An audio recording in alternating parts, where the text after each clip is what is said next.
Sur la 2, Nagui met à l'honneur les chanteurs amateurs dans On s'en fout des paroles. S'il neige aujourd'hui, est-ce qu'on peut encore dire que c'est la faute des Arabes? Alerte info, la Russie vient de déclarer la guerre à la France. Toutes les grandes métropoles sont susceptibles d'être attaquées. Veuillez préparer des affaires de première nécessité pour être prêt à partir en cas de danger. Mon Dieu! Putain, mais il est où ce jerrycan d'essence, putain? Merde! Oh, il est là, ok. Il faut vite qu'on dégage, putain. Putain, Maurice. Marc, t'es où, putain, Marc? Où est-ce que tu t'es planqué, putain? Ah, merde! Putain, Marc, sors vite de là, on est dans la merde, là, il y a les putains de russes qui arrivent.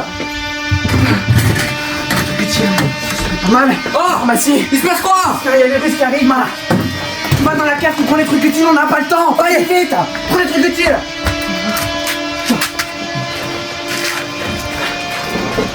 Tiens! Ah mais Marc, c'est de la merde ça! Mais comment ça c'est de la merde? Mais comment vous t'en C'est pas de la merde! Mais quoi?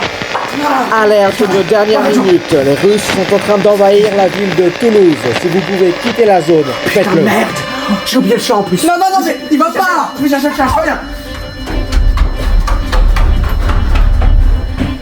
J'ai pas le temps, Marc!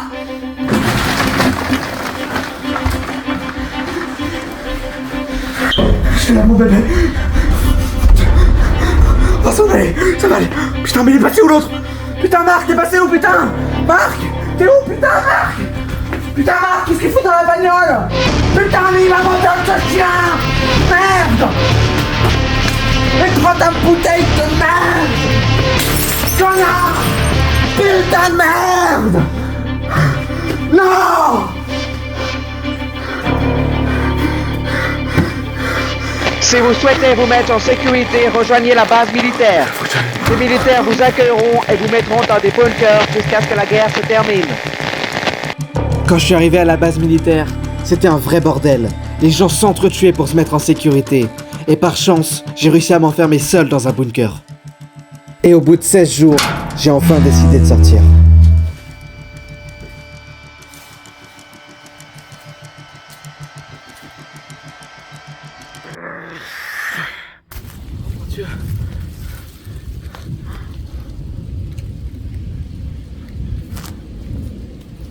Cette base militaire qui était quelques semaines plus tôt complètement chaotique était devenue étrangement calme. Seuls les animaux semblaient être encore présents sur les lieux.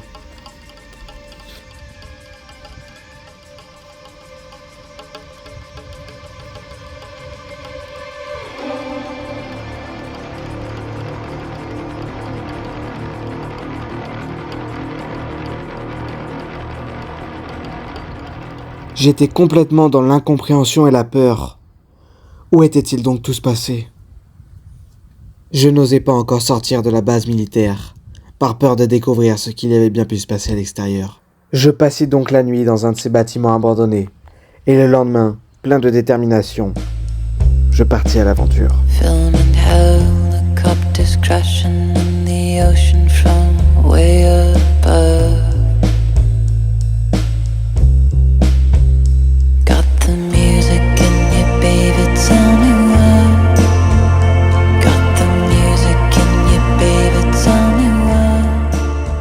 Après être arrivé dans la ville la plus proche, je me rendis compte qu'elle était elle aussi à l'abandon. Aucun être humain n'y était présent. Qu'avait-il bien pu se passer pendant que j'étais dans le bunker? Pourquoi avait-il tous disparu? Tant de questions me traversaient l'esprit. Mais en fin de compte, c'était plutôt cool. Je pouvais enfin faire tout ce que je voulais. La première chose que je fis fut d'aller dans ce grand manoir où j'avais tant envie d'habiter autrefois.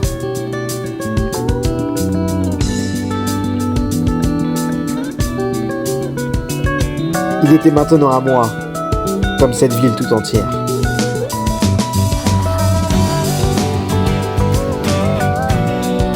Puis la deuxième chose que je fis fut de me balader tout nu dans la rue. Je pouvais enfin bronzer tranquille. Stop. Mais après une semaine passée dans la solitude la plus totale, le temps paraissait long. Très long.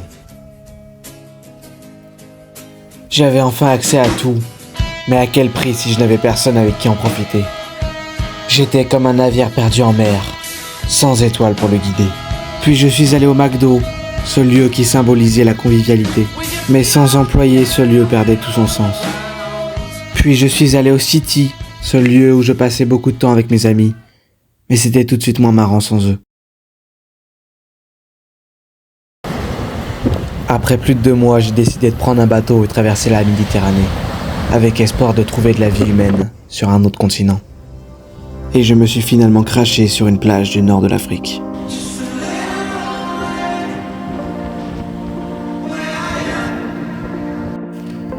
J'ai cherché longuement une source de vie humaine, mais je me suis rapidement rendu à l'évidence. J'étais le dernier représentant de l'humanité, le témoin final de notre histoire, de nos erreurs et de nos triomphes. Notre mémoire allait seulement persister à travers les vestiges que nous avions laissés. Ce monde qui était prospère, prometteur et harmonieux était devenu fantomatique, stérile et morne. 8 milliards d'êtres humains avaient disparu, sauf moi. Pourquoi moi?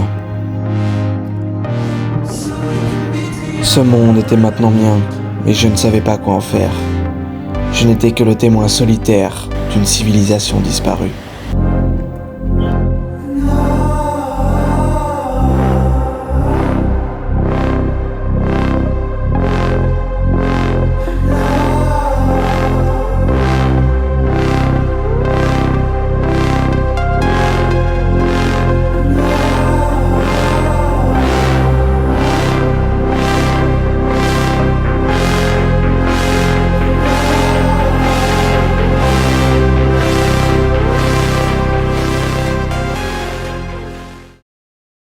Au bout de 6 mois, je pris la décision de m'isoler dans la nature, avec comme seul compagnon le silence. Je voulais oublier cette ancienne civilisation déchue, pour me reconnecter à la nature qui était plus ancienne et pure. Mais la folie commençait à s'emparer de moi, et après 572 jours, le jeune homme qui était autrefois fragile, civilisé et pacifique était devenu une bête sanguinaire, démente et brutale. Chassant et cueillant pour survivre, vivant comme les premiers humains, renouant avec une simplicité brute et essentielle.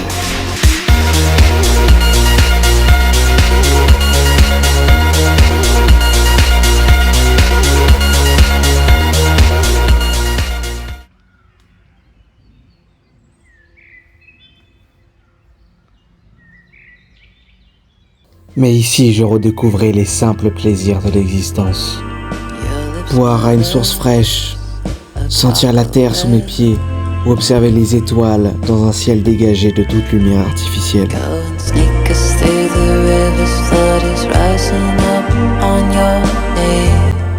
Je m'étais créé un petit abri et dans cette extrême solitude, je trouvais une étrange paix, un renouveau radical.